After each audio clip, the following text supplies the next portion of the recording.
अस्सलाम वालेकुम everyone, welcome to another video lecture of English with Naseeb. हमारे आज के वीडियो लेक्चर के अंदर हम एक शॉर्ट ऐसे डिस्कस करेंगे Balochistan public service commission BPSC के एग्ज़ाम्स के हवाले से। हमारा जो आज का ऐसे है वो आपके सामने है, उसका आउटलाइन भी आपके सामने है, टॉपिक भी आपके सामने है। हमारा टॉपिक है illiteracy and democracy can not move together. ये इस तरह से भी आता है और illiteracy and democracy do not go together, इस टाइटल के साथ भी ये ऐसे अक्सर आता है। बीपीएससी में काफ़ी दफ़ा आया है, तो मैंने सोचा इसी को डिस्कस कर लेते हैं। अब इसका हमने आउटलाइन बनाया है। देखें, मैंने आउटलाइन की हेडिंग दी हुई है, उसको बड़ा करके लिखा हुआ है और उसे अंडरलाइन किया है। आपने भी इसी तरह से करना है, ब्लैक मार्कर से आपने इसको लिखना है बड़ा करके और अंडरलाइन करना है। याद रखें, ये आउटलाइन है, आउटलाइंस नहीं है। ये एक खाका है, एक ऐसे है, उसका एक खाका है, एक जो है स्केच है, क्या कहते हैं इसे, प्लान है। ये ज़्यादा प्लान्स नहीं है, तो इसे आउटलाइंस कभी भी ना लिखा करें, आउटलाइन लिखा करें इसे। फिर उसके बाद मैंने दूसरी हेडिंग दी है, वो भी मैंने ब्लैक मार्कर से लिखा हुआ है, इंट्रोडक्शन। उसके नीचे मैंने एक हेडिंग दी है थीसिस स्टेटमेंट। ये भी आपने इसी तरह से देना है अगर आप थीसिस स्टेटमेंट लिखते हैं तो। अगर आप नहीं लिखते हैं शॉर्ट ऐसे के अंदर, इट डजंट मैटर, कोई फ़र्क नहीं पड़ता। और बहुत सारे लोग तो ऐसे हैं जो शॉर्ट ऐसे के अंदर आउटलाइन देना भी गवारा नहीं करते। उससे भी इतना बड़ा फ़र्क तो नहीं पड़ता, लेकिन आई सजेस्ट कि आउटलाइन एक ट्रेंड बन चुका है। जब एक चीज़ ट्रेंडिंग है तो आउटलाइन आपको देना चाहिए। और अगर इनकेस इस दफ़ा बीपीएससी का एग्जामिनर आउटलाइन की डिमांड करता है तो फिर तो कंपलसरी हो जाएगा आपके लिए। तो ये एक छोटा सा ऐसे है, तकरीबन एक दो तीन चार पाँच छः पैराग्राफ का टोटल ये ऐसे है। तो इसको हम पढ़ेंगे, समझेंगे कि इसे कैसे लिखा गया और आप कोशिश करें किसी तरह से लिखें। इनकेस आप थीसिस देते हैं तो एग्जैक्टली इंट्रोडक्शन की हेडिंग के नीचे आप अपना थीसिस स्टेटमेंट का हेडिंग लिखेंगे, फिर उसके नीचे अपना थीसिस लिखेंगे। जैसे मैंने लिखा हुआ है, it is certain that illiteracy poses a significant threat to democracy as it undermines citizens' ability to make informed decisions, participate in political process and hold their leaders accountable। ये मेरा बयानिया है, ये हर एक का पर्सनल बयानिया होता है। अगर आपको लगता है कि लिटरेसी और डेमोक्रेसी साथ नहीं चल सकते तो आपको ऐसा क्यों लगता है, उस बात को एक सेंटेंस की शक्ल में लिख दें, जैसे मैंने अपना लिखा हुआ है। That becomes your thesis statement. यार थीसिस बनता कैसे है, इसके पीछे क्या स्ट्रगल होता है, किस तरह की कहानी, एक लंबी चौड़ी दास्तान है। कभी आप मेरे स्टूडेंट रहे अकेडमी पे तो मैं आपको पढ़ाऊंगा कि थीसिस बनता कैसे है और इसके पीछे की एक्चुअली कहानी क्या है और लॉजिक क्या है। अभी के लिए बस इतना ही बता सकता हूँ, this is just a one liner about your ऐसे, जैसे मैंने इसे लिखा हुआ है। ये आपके ऐसे का वन सिंगल लाइनर है। आगे हमने लिखा हुआ है, अब मेरे थीसिस को आपको मेरे थीसिस को पढ़ने के बाद आपको अंदाज़ा हो गया होगा कि मैं टॉपिक के साथ एग्रीमेंट में हूँ और मैं भी ये मानता हूँ कि इलिटरेसी और डेमोक्रेसी जो है साथ नहीं चलते। तो मैंने लिख दिया है कि क्यों साथ नहीं चलते। आगे मैंने अपने सपोर्टिंग आर्गूमेंट्स की हेडिंग दी हुई है, हेडिंग नंबर 2 है मेरी, मेन हेडिंग है मेरी। उसके बाद मैंने जो है सब हेडिंग्स दी हुई हैं जो कि आपके सामने हैं। अच्छा, जिस भी मेन हेडिंग के नीचे सब हेडिंग आ जाएंगी तो वो मेन हेडिंग डेड हो जाएगी। यानी कि जो सपोर्टिंग आर्गूमेंट्स की हेडिंग है, हेडिंग नंबर 2, इसके ऊपर मैंने कुछ नहीं लिखना है। मैंने लिखना है पैराग्राफ 2.1 पर, 2.2 पर, 2.3 पर और 2.4 पर, और मैंने हर एक के ऊपर अलग अलग एक पैराग्राफ लिखना है। मैं इन सबको मर्ज करके एक सिंगल पैराग्राफ नहीं लिख सकता। That is against the rule of paragraph writing. Paragraph writing का एक रूल है कि एक पैराग्राफ के अंदर सिर्फ एक आइडिया डिस्कस किया जा सकता है व्हेन इट कम्स टू एसे, क्योंकि एकेडमिक पैराग्राफ है, ऐसे राइटिंग के हवाले से, इसका रूल भी यही है। तो हमने 4 आइडियाज़ लिखे हैं ये डेमोक्रेसी और इलिटरेसी क्यों साथ में नहीं चल सकते। जैसे कि आपको थीसिस में नज़र आ रहा है, वहाँ शायद मैंने 3 बड़े-बड़े मेंशन किए हैं, लेकिन यहाँ पर मैंने चौथा भी उसमें ऐड किया है। तो पहला मैंने लिखा है 2.1 मैंने लिखा है, illiteracy erodes democracy by affecting informed decision making. यानी कि इलिटरेसी जो है डेमोक्रेसी का खाना ख़राब कर देता है, सत्यानाश कर देता है वो इस तरह से कि इन्फॉर्म डिसीजन मेकिंग को अफेक्ट करता है इलिटरेसी। जब लोग इलिटरेट होंगे तो वो इन्फॉर्म डिसीजंस नहीं ले पाएंगे। उनके डिसीजंस ऐसे घिसे पिटे होते हैं जैसे मोस्टली हमारे पाकिस्तान में होते हैं, क्योंकि लोग इतने ज़्यादा पढ़े लिखे नहीं हैं। तो आप किसी को कहें कि यहाँ वोट डाल दें, वो कहेगा हाँ ठीक है चलो भाई वोट ही तो डालना है। या आप किसी को कुछ भी समझा दें तो बस लोग बिना सोचे समझे, बिना उसकी जो है क्रिटिकल असेसमेंट किए फैसला कर लेते हैं उसके ऊपर कि हाँ जैसे ये बंदा कह रहा है कि ठीक है। तो इलिटरेसी और डेमोक्रेसी इस वजह से साथ नहीं चल सकते। दूसरा मेरा आर्ग्यूमेंट है, दूसरा जो पैराग्राफ में लिखूंगा वो है political participation decreases in the absence of literacy. दूसरा आर्ग्यूमेंट मैंने ये जनरेट किया है कि पॉलिटिकल जो पार्टिसिपेशन है, लोगों की पॉलिटिक्स के अंदर जो पार्टिसिपेशन है वो डिक्रीज करती है अगर लिटरेसी ना हो। अगर लोग इलिटरेट होंगे तो उन्हें सियासत के अंदर कोई इतनी दिलचस्पी भी नहीं होगी। वो लीडर्स को बुरा भला कहेंगे लेकिन सियासत के अंदर दिलचस्पी वो नहीं लेंगे। वो कहेंगे भाड़ में जाए, हमारा क्या जाता है, क्योंकि उन्हें पता ही नहीं है कि उनकी पॉलिटिकल पार्टिसिपेशन कितनी इंपॉर्टेंट है और कितना बड़ा वो चेंज कॉज कर सकते हैं। तो इस वजह से इलिटरेसी और डेमोक्रेसी साथ नहीं चल सकते। फिर तीसरा मेरा आर्ग्यूमेंट है, an uneducated populace finds it difficult to hold the leaders accountable. यानी कि जो अनपढ़ लोग होते हैं, जो लिटरेट नहीं होते हैं, जिन्हें पढ़ना लिखना नहीं आता, तो उनके लिए बड़ा मुश्किल होता है कि वो अपने सरबराहों को, अपने जो उनके लीडर्स हैं, हुक्मरान, बल्कि सरबराह तो नहीं, हुक्मरान जो उनके होते हैं, उनको अकाउंटेबल करना उनके लिए बड़ा मुश्किल होता है। मतलब उनको जवाबदेह ठहराना बड़ा मुश्किल हो जाता है। वो उनसे सवाल भी नहीं पूछ सकते। बेचारे पढ़े लिखे नहीं होते, उन्हें चीज़ों की समझ भी नहीं होती, फिर डर भी होता है, कानून भी समझ नहीं आता, कॉन्स्टिट्यूशन भी समझ नहीं आती, दीगर रूल्स एंड रेगुलेशंस भी समझ नहीं आते। और मोस्टली हुक्मरान ऐसे रूल्स एंड रेगुलेशंस बनाते हैं जो उनके फेवर में हो, तो अनपढ़ लोगों को पता नहीं चलता है कि वो क्या बना रहे हैं। फिर जब वो कभी पूछते हैं तो वो हुक्मरान वही रूल उनके आगे रख देते हैं कि आप हमसे नहीं पूछ सकते, ये कानून है। तो इलिटरेट पीपल लोगों के लिए जो है ये लीडर्स को अकाउंटेबल करना बड़ा मुश्किल होता है। इस वजह से भी इलिटरेसी और डेमोक्रेसी साथ मूव नहीं कर सकते। इसे भी हम डिस्कस करेंगे आगे। और लास्ट हमने जो आर्ग्यूमेंट अपना दिया है वो हमने लिखा है illiterate electorates are at the risk of political manipulation and exploitation. ये हमने लिखा है कि जो अनपढ़ वोटर होते हैं, वो वोटर जो पढ़े लिखे नहीं होते हैं, वो इस खतरे में होते हैं कि पॉलिटिकल लीडर्स उनको पॉलिटिकली मैनिपुलेट करें और उनको एक्सप्लॉइट करें, मतलब उनके फैसलों के ऊपर वो असरअंदाज हो और उनके वोट की ताकत का लीडर जो है गलत इस्तेमाल करेंगे अपने लिए। इस वजह से इलिटरेसी और डेमोक्रेसी सही तरीके से नहीं चल सकते। फिर आखिर में हमने कंक्लूजन लिखा है, वो है हमारा हेडिंग नंबर 3। तो अब देखिए हमने इसको 3 मेन हेडिंग्स में डिवाइड किया है और नीचे हमारे पास हेडिंग नंबर 2 के बाद 4 सब हेडिंग्स हैं। तो एक पैराग्राफ हम इंट्रोडक्शन पे लिखेंगे, फिर 4 पैराग्राफ्स हम सपोर्टिंग आर्ग्यूमेंट्स के लिखेंगे, अलग अलग डिस्कस करेंगे। 2.1 अलग होगा, 2.2 अलग होगा, 2.3 अलग होगा, 2.4 अलग होगा, और ये टोटल 5 हो गया। तो छठा फिर हमारा कंक्लूजन होगा। टोटल 6 पैराग्राफ का हमारा ये ऐसे होगा। तो ये हमारा मेन जो है आउटलाइन है, इसी के ऊपर हमारा सारा ऐसे चलेगा। बेसिकली इस टॉपिक को समझने के लिए आपको डेमोक्रेसी की समझ आनी चाहिए। डेमोक्रेसी के नॉर्म्स होते हैं, ठीक है। डेमोक्रेसी डिपेंडेंट ही एजुकेटेड लोगों के ऊपर है। लोगों को समझ आना चाहिए कि भाई डेमोक्रेसी एक्चुअली नाम क्या है। डेमोक्रेसी बराबरी का नाम है, हर चीज़ सिस्टमैटिक तरीके से चलनी चाहिए, और इलिटरेट लोगों को ये चीज़ समझ नहीं आती है, इसलिए ये इलिटरेसी और डेमोक्रेसी का साथ चलना मुश्किल है। और यही 4 आर्ग्यूमेंट्स फिर हमने अपने पैराग्राफ्स के अंदर दिए हुए हैं। तो आइए अब इसका इंट्रोडक्शन पढ़ते हैं और आगे इस ऐसे को पढ़ते हैं और समझते हैं। आप देखेंगे कि हमारा जो ऐसे है, हमारे जो पैराग्राफ है इंट्रोडक्शन से लेकर कंक्लूजन तक, वो सारे इस आउटलाइन के साथ मैच करेंगे और ये इस थीसिस के इर्द गिर्द घूम रहे होंगे। ये थीसिस जो है एक हिसाब से हमारा सेंटर पॉइंट है, हमने इसी के इर्द गिर्द घूमना है, हमने और कहीं नहीं जाना। ये हमारा सेंट्रल बिलीफ है, सेंट्रल आइडिया है हमारा। तो आइए अब इसका इंट्रोडक्शन पढ़ते हैं। ये हमारा इंट्रोडक्शन का पैराग्राफ है जी। यहाँ को हमने जो है इसको एक कोटेशन से शुरू किया है, जिसे आप नॉर्मली हुक स्टेटमेंट या कैची स्टेटमेंट कहते हैं। तो हमने लिखा है जी, democracy can not succeed unless those who express their choice are prepared to choose wisely.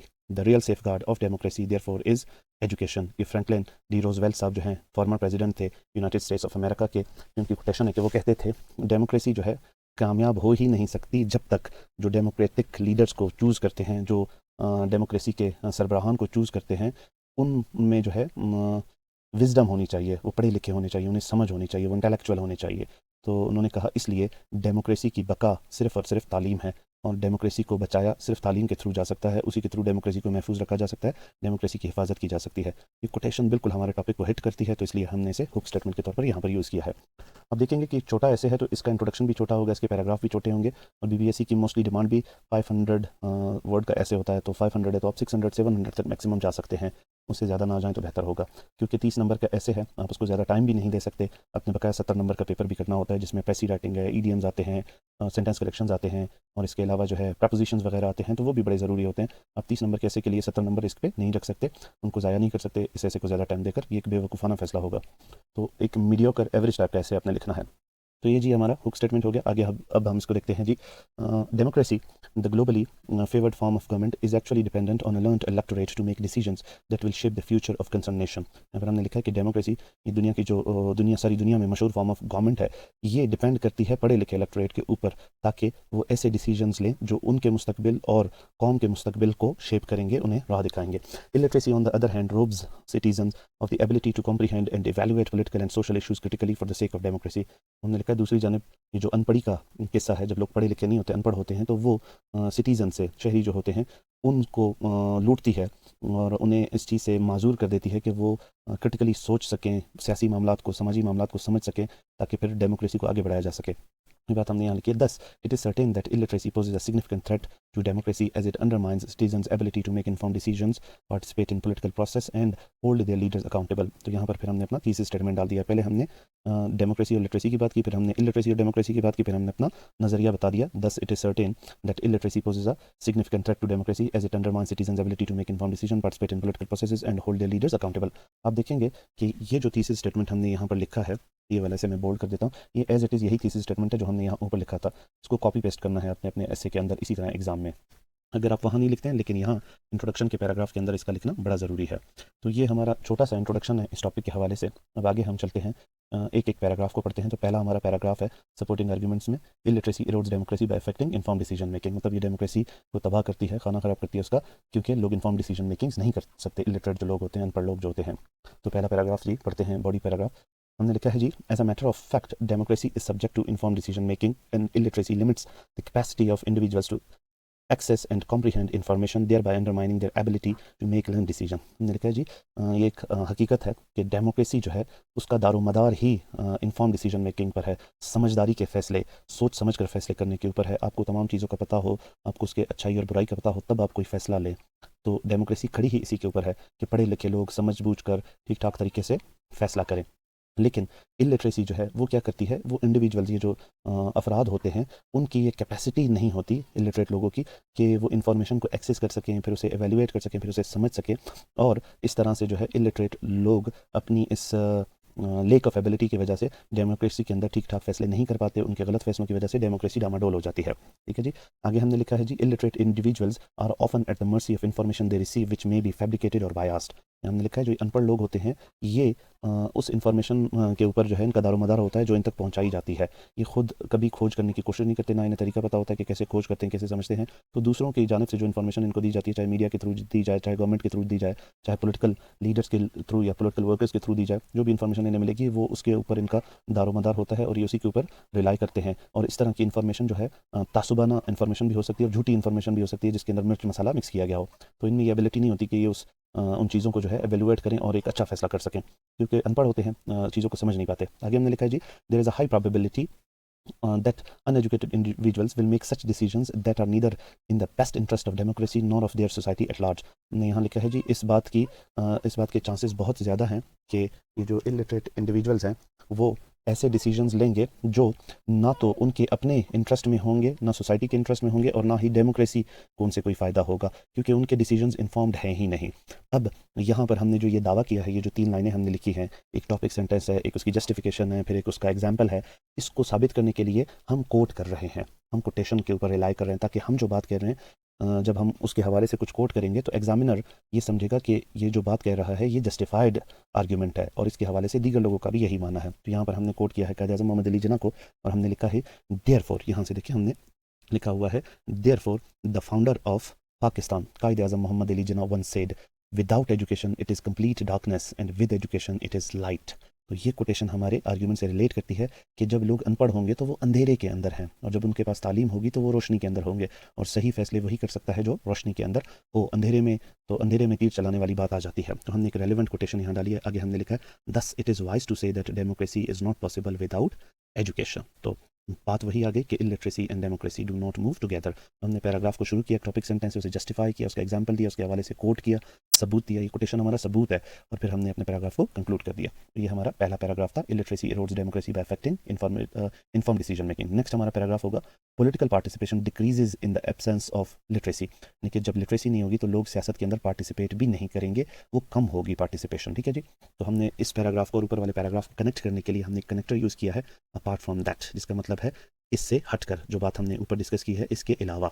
तो आगे हमने क्या लिखा है जी, illiteracy also impacts the level of participation in political process which is a key component for the systematic functioning of democracy. हमने लिखा है जो अनपढ़ी का आलम होता है, जब तालीम की कमी होती है, लोग गैर तालीम याफ्ता होते हैं, तो इससे क्या होता है जी, वो जो सियासी कारकर्दगी है, लोगों का सियासत के अंदर दिलचस्पी लेना है, पॉलिटिक्स के अंदर, सियासत के अंदर जो है हिस्सा लेना है, वो कम हो जाती है। हालांकि ये सियासत के अंदर हिस्सा लेना डेमोक्रेसी का एक ही कंपोनेंट है। जब लोग सियासत के अंदर हिस्सा लेंगे, जब लोग वोट करेंगे, सियासत में उनकी दिलचस्पी होगी, वो सियासत को गहरी निगाह से देखेंगे, तभी डेमोक्रेसी परवान चढ़ेगी, तभी सही फैसले होंगे, तभी सिस्टमेटिक चीज़ें होंगी।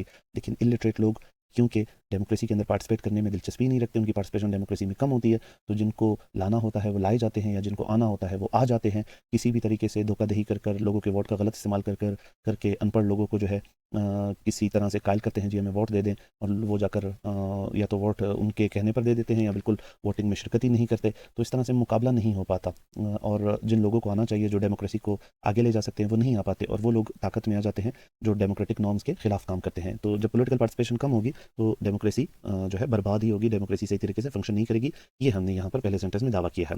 आगे हमने लिखा है जी, इसको एक्सप्लेन करने के लिए, illiterate individuals do not understand the importance of voting and even if they do they may not know how to cast their votes intellectually। यहाँ हमने लिखा है जी, जो हमारे अनपढ़ गैर तालीम याफ्ता इंडिविजुअल्स होते हैं वो वोटिंग की अहमियत को समझते नहीं। वो कहते हैं जी एक सरदर्द है, मुसीबत है, क्यों जाकर वोट दें, जब सब ने चोरी करनी है, सब ने अपने लिए पॉलिसीज़ बनानी है, तो हम वोटिंग क्यों करें। हालांकि वो ये बात नहीं समझ पाते कि वो चेंज सिर्फ वोट से ही ला सकते हैं, सही लोगों को इलेक्ट करके। अच्छा जी, चलें कुछ उनमें से ऐसे होंगे जो वोटिंग की अहमियत को समझते होंगे, लेकिन तब भी वो इतने समझदार नहीं होते, इतने पढ़े लिखे नहीं होते कि वो अक्लमंदी का इस्तेमाल करते हुए अक्लमंदाना तौर पर अपने वोट को कास्ट करें। वो किसी चाचा मामा के कहने पर, किसी रिश्तेदार के कहने पर और ज़बान के बेस पर, नस्ल के बेस पर, इलाकादारी के बेस पर जाकर अपना वोट किसी को दे देते हैं, जिससे डेमोक्रेसी को कोई फ़ायदा नहीं होता और डेमोक्रेसी फिर नुकसान का सामना करती है। आगे हमने लिखा है जी, additionally illiteracy makes it difficult for individuals to run for public offices or hold positions of authority, leading to a lack of diversity in leadership। यहाँ हमने लिखा है जी, जब लोग इलिटरेट होते हैं तो वो इस लायक नहीं होते कि वो पब्लिक ऑफिसेज के लिए कंटेस्ट करें, क्योंकि तालीम का एक लेवल चाहिए होता है। जैसे हमारी नेशनल असेंबली वगैरह है, वहाँ पर आप कम से कम बीए की डिग्री आपके पास हो तभी आप इलेक्शन कंटेस्ट कर सकते हैं। इलिटरेट लोग वहाँ नहीं जा सकते। इलिटरेट लोगों के लिए सिस्टम का हिस्सा बनना पॉसिबल नहीं है, तो वो पब्लिक ऑफिसेज के लिए कंटेस्ट ही नहीं कर पाते और उसका हिस्सा ही नहीं बन पाते। ना वो ऐसी पोजीशनों तक पहुंच सकते हैं जो अथॉरिटी की पोजीशन है, जहां से वो कोई चेंज ला सके, बेहतरी ला सके। इस तरह क्या होता है जी, लीडरशिप का जो ग्रुप है उसके अंदर डाइवर्सिटी नहीं होती। वही घिसे पिटे लीडर होते हैं जिन्होंने सियासत का मजा लिया होता है, पोजीशन का मजा लिया होता है, और वो लोगों को मिस यूज़ कर करके बार बार पोजीशन में आ जाते हैं। आगे हमने लिखा है, इस बात को साबित करने का भी, ये तो हमारे दावे हो गए ना, अब इस बात को साबित करने के लिए हमने एक कोटेशन फिर से डाली है, को रिलेटिंग डेमोक्रेसी एंड एजुकेशन। ये डेमोक्रेसी और एजुकेशन को रिलेट करते हुए erstwhile president of the United states, America के जो साबिका एक सदर थे, थॉमस जेफरसन सेड, उन्होंने कहा था, the cornerstone of democracy rests on the foundation of an educated electorate. उन्होंने कहा था कि डेमोक्रेसी की जो बुनियाद है, ठीक है, डेमोक्रेसी का जो बुनियादी हिस्सा है वो एक एजुकेटेड इलेक्टोरेट पर खड़ा है। अगर वोटर एजुकेटेड होंगे, डेमोक्रेटिक लीडर्स को इलेक्ट करने वाले एजुकेटेड होंगे, तभी डेमोक्रेसी परवान चढ़ेगी। तो ये कोटेशन जो कि हमारे पैराग्राफ से, हमारे दावे से रिलेट करती है, सीमेंट कर देती है हमारे दावे को। तो ये हमारे दो पैराग्राफ हो गया। तीसरा पैराग्राफ है हमारा बॉडी का, an uneducated populace finds it difficult to hold the leaders accountable. जी, अनएजुकेटेड जो लोग होते हैं उनके लिए लीडर्स को अकाउंटेबल करना बड़ा मुश्किल है। तो इस हवाले से हमने लिखा हुआ है, अनदर रीज़न। अब देखिए यहाँ पर हमने कनेक्टर नहीं लगाया, हर जगह कनेक्टर लगाना ज़रूरी नहीं होता, लोग अननेसेसरी कनेक्टर लगा देते हैं। यहाँ पर हमने सेंटेंस के थ्रू इसको कनेक्ट किया है। Another reason why illiteracy and democracy cannot go together is that illiterate individuals find it challenging to hold their leaders accountable। लिखा है एक और वजह जिसकी वजह से जो है डेमोक्रेसी और इलिटरेसी साथ नहीं चल सकते, वो ये है कि इलिटरेट लोगों के लिए, जो गैर तालीम याफ्ता लोग होते हैं, उनके लिए अपने लीडर्स को अकाउंटेबल करना पॉसिबल नहीं है। उनके लिए बड़ा मुश्किल काम है कि यार हुक्मरान से कैसे सवाल कर सकते हैं, उससे कैसे हिसाब किताब कर सकते हैं, उसे कैसे जवाब दे कर सकते हैं। ये सोच, ये कमज़ोरी अनपढ़ लोगों की या गैर तालीम याफ्ता लोगों की क्या करती है, उन्हें खुला छूट देती है हुक्मरानों को। जब वो अकाउंटेबल नहीं होते तो वो काम करते हैं जो डेमोक्रेटिक नॉर्म्स के अगेंस्ट होते हैं, जो डेमोक्रेसी के अगेंस्ट होते हैं, जिनमें डेमोक्रेटिक नॉर्म्स की झलक भी नज़र नहीं आती। तो जब वो इस तरह के काम करते हैं तो डेमोक्रेसी तबाह होती जाती है, और हमने तो पाकिस्तान में ये होते हुए देखा है, आप में से हर एक ने तकरीबन देखा होगा।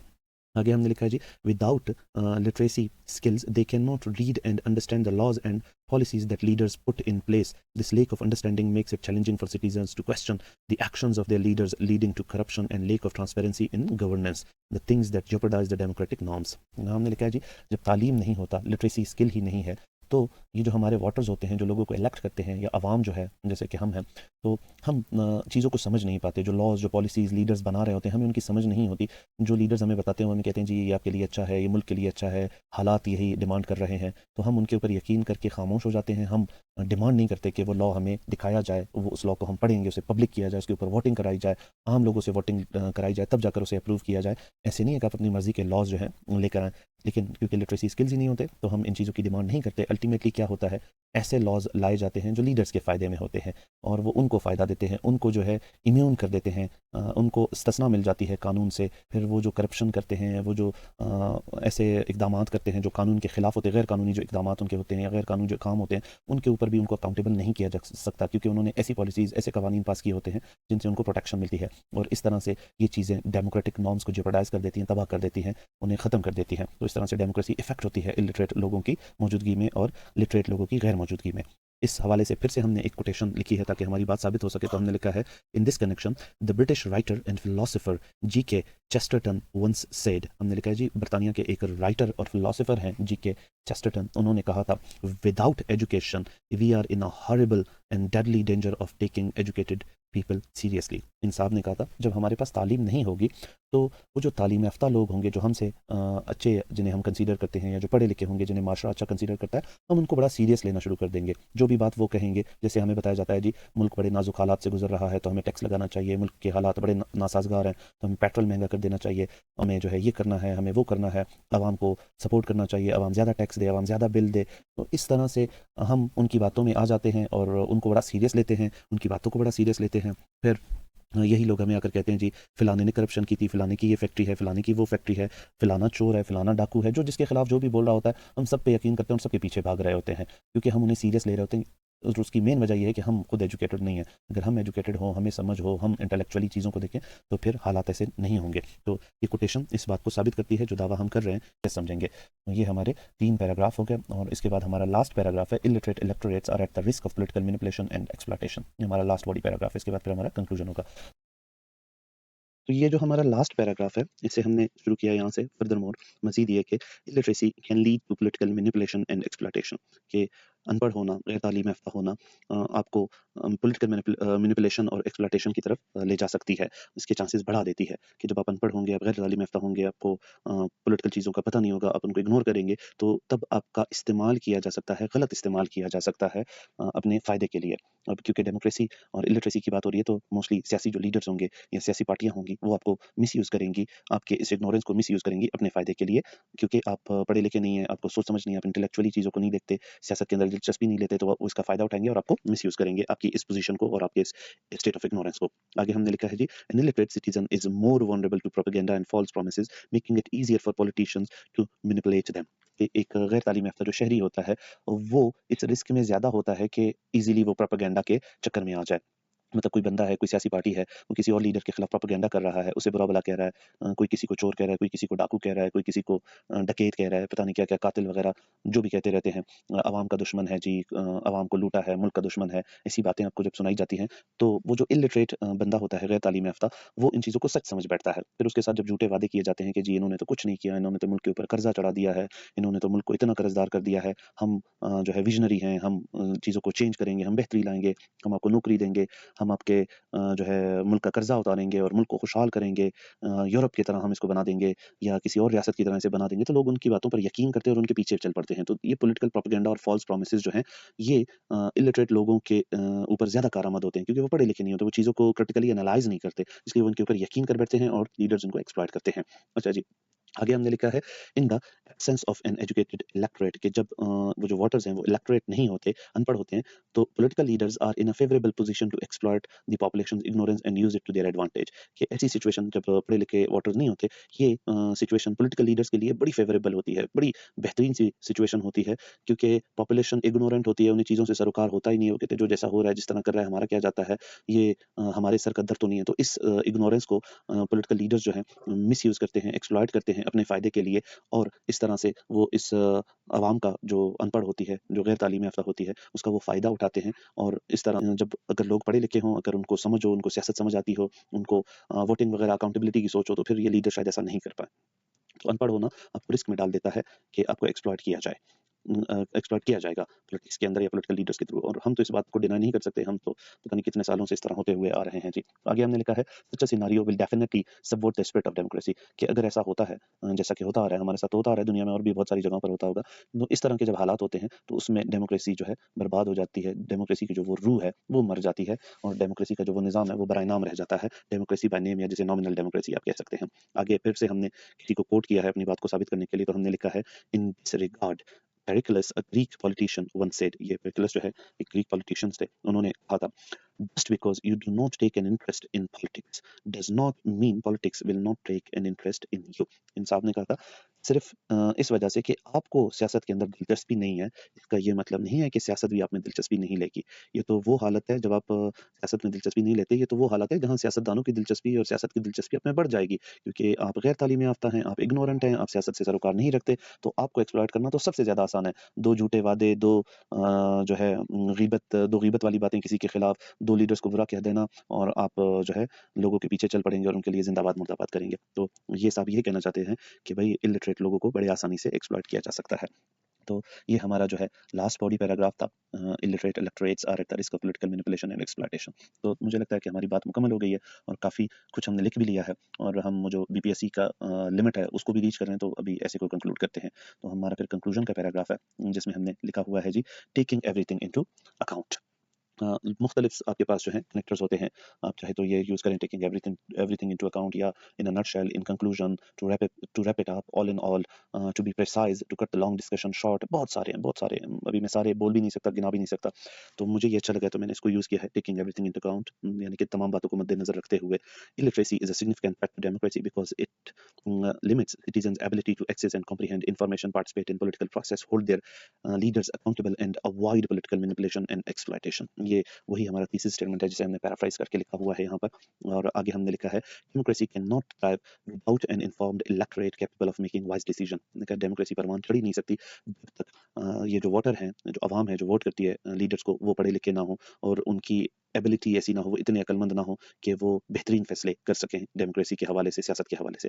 तो आगे फिर हमने कंक्लूजन में एक सजेस्टिव टोन अख्तियार किया है, क्योंकि हमें पॉजिटिव एंड देना है अपने ऐसे को। कोशिश करें कि अपने ऐसे को हमेशा पॉजिटिवली एंड करें, चाहे जितना ही नेगेटिव ऐसे हो, अल्टीमेटली उसका एंड पॉजिटिव होगा। तो आगे हम सजेस्टिव हो गए हैं कि देयरफॉर, देखिए छोटा ऐसे इसके अंदर हम अलग से सजेशंस नहीं लिख सकते, वर्ड लिमिट को भी हम क्रॉस कर जाएंगे, वक्त भी हमारा ज़ाया होगा, नंबर तो वही 30 है। तो हमने उस सजेशन को कंक्लूजन का पार्ट बना दिया है, और ऐसा आपको करना चाहिए इस तरह के छोटे ऐसे के अंदर। हमने लिखा है, therefore promoting literacy and education should be a priority for governments, civil society organizations and individuals who believe in the value of democracy। हमने लिखा है, लिहाजा तालीम और लिटरेसी को प्रमोट करना जो है गवर्नमेंट्स की तरजीह होनी चाहिए, सिविल सोसाइटी के जो ऑर्गेनाइजेशंस है उनकी तरजीह होनी चाहिए, और वो लोग जो डेमोक्रेसी और डेमोक्रेटिक वैल्यूज की कदर करते हैं, उन्हें इज्जत की निगाह से देखते हैं, उनकी प्रायोरिटी होनी चाहिए, वो इस चीज़ को खास तौर पर कंसीडर करें। फिर आगे हमने लिखा है, by investing in education societies will be able to build a more informed and engage citizenry, foster diversity in leadership, promote transparency and accountability, and protect the fundamental values of democracy। हमने यहाँ से लिखा है जी, जब आप education में invest करेंगे तो सोसाइटीज इस काबिल होंगी कि वो एक इन्फॉर्म्ड और इंगेज सिटीजनरी पैदा करें, जो जिसे चीज़ों की मालूमात भी होगी, जो सियासत में इंगेज भी होगा, जो रियासती मामलात में भी इंगेज होगा, क्योंकि वो रियासत को अपना समझेगा, उसे पता होगा कि ये मेरी रियासत है, इसमें अगर कुछ बुरा होगा तो मेरे साथ भी फिर बुरा होगा, अगर इसमें कुछ अच्छा होगा तो वो अच्छाई मुझ तक भी पहुंचेगी, तो वो रियासत के मामलात में इंगेज रहेगा, सियासत के मामलात में इंगेज रहेगा। इस तरह से ये होगा कि लीडरशिप के अंदर डाइवर्सिटी आएगी, बहुत अच्छे लीडर्स निकल कर आपके सामने आएंगे, और ज़्यादा विजनरी लीडर्स आपके सामने आएंगे, क्योंकि सिटीजन इन्फॉर्म्ड है, वोटर आपका इन्फॉर्म्ड है, और ट्रांसपेरेंसी प्रमोट होगी। हर लीडर खुद को ज़्यादा से ज़्यादा ट्रांसपेरेंट करके प्रेजेंट करेगा, और वो चाहेगा कि उसे मौका मिले और वो ट्रांसपेरेंट लीडर साबित हो, ताकि उसे दोबारा वोट करके मुल्क की भागदौड़ उसके हाथ में दी जाए। और अकाउंटेबिलिटी को प्रमोट किया जाएगा, जब लोग एजुकेटेड होंगे वो डिमांड करेंगे कि जी भाई, यू मस्ट बी अकाउंटेबल, आप जो कर रहे हैं आप उसके जवाबदेह हैं, हमने आपको वोट दिया है, हमने आपको ताकत दी है, तो आप हमें जवाबदेह हैं, आप हमारे ऊपर डंडा नहीं चला सकते, आप हमारे सवालात का जवाब देंगे। और इस तरह से क्या होगा जी, वो जो डेमोक्रेसी के फंडामेंटल्स हैं कि हर बंदा इक्वल है, सबके राइट बराबर हैं, और हर सरबराह, हर सरकारी मुलाजिम, हर लीडर, हर सियासतदान अवाम के आगे जवाबदेह है, क्योंकि अवाम ने उन्हें इलेक्ट किया है, वो अवाम के लिए इलेक्ट किए गए हैं।